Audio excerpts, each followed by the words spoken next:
are the output of sustained deliberation.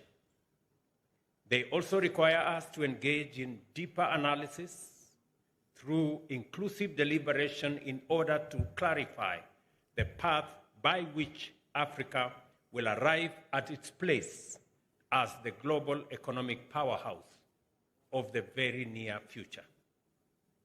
It often appears as though matters canvassed at the AU level are purely and exclusively intergovernmental. Yet nothing could be further from the truth. The economy, development, and self-sufficiency are multisectoral and interconnected concerns that must be pursued through collaboration and consultation by all stakeholders in the public as well as the private sectors at the domestic, regional, as well as continental levels. It is through robust dialogue, guided by this understanding, that we have made progress in developing and implementing a blueprint for the realization of Africa's aspirations.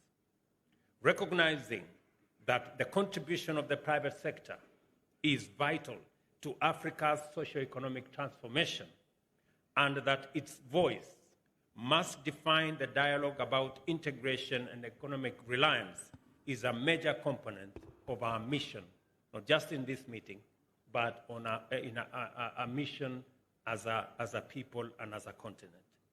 This event, which is designed to underscore and promote the private sector's involvement in the achievement of Agenda 2063, is therefore of particular importance.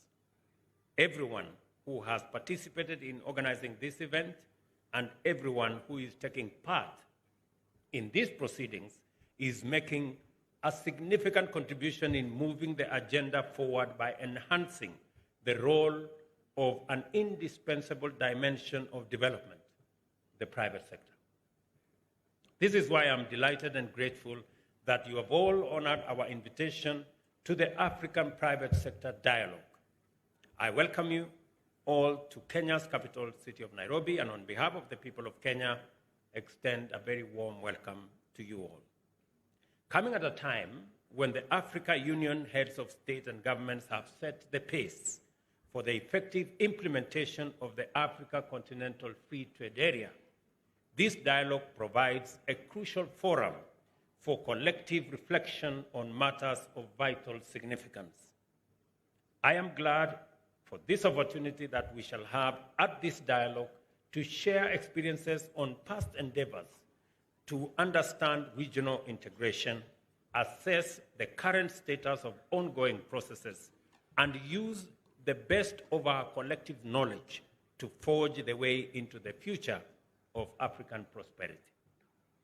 The increasingly complicated, delicate, and uncertain geopolitical environment has exerted disruptive pressures upon global trading systems.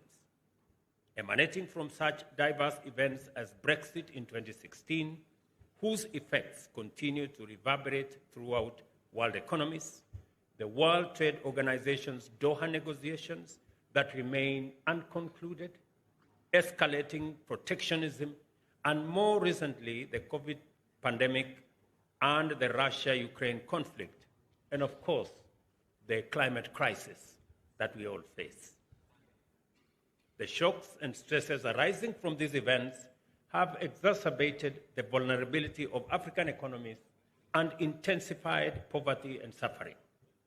The Russia-Ukraine conflict alone has disorganized food and energy supply chains which serve our continent, causing acute shortage and driving commodity prices to unprecedented levels that are unaffordable to the majority of our people.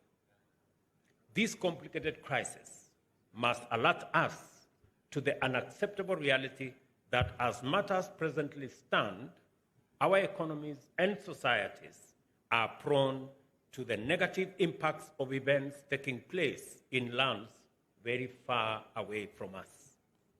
This reality arises due to two primary facts that go into the heart of the Agenda 2063 aspirations generally and the ACFTA in particular. First, Africa urgently needs to work its way steadily and rapidly up from the bottom of the global value chains by unlocking the full potential of our abundant endowments of minerals, energy, natural resources, and human capital through industrialization, mining processes, and manufacturing. 60% of global arable land reserves are in Africa, and we have not begun to fully utilize. African exports are among the world's least diversified, with commodities accounting for over 60% of the total merchandise export in 45 of the 55 countries. This situation exposes us quite badly to global commodity price shocks, effectively undermining the continent's prospects for inclusive growth and development.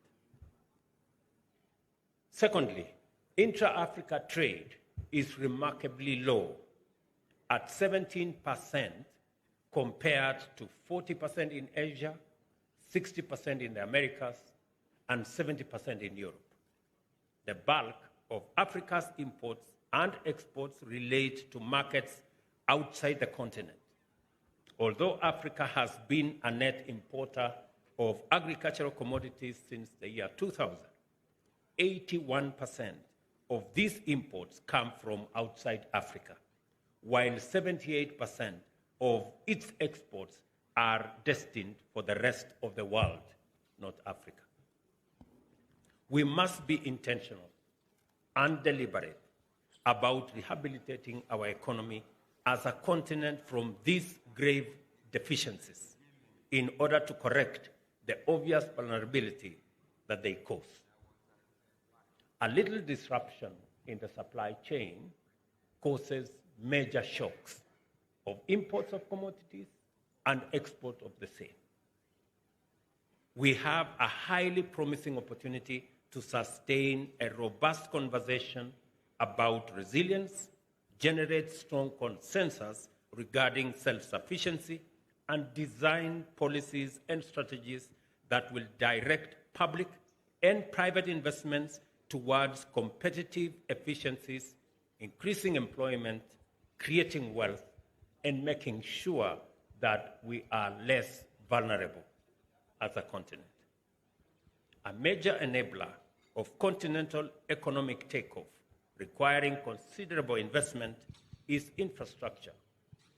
Low infrastructure connectivity is a serious impediment of our ambition to realize Africa's full trade and economic growth potential.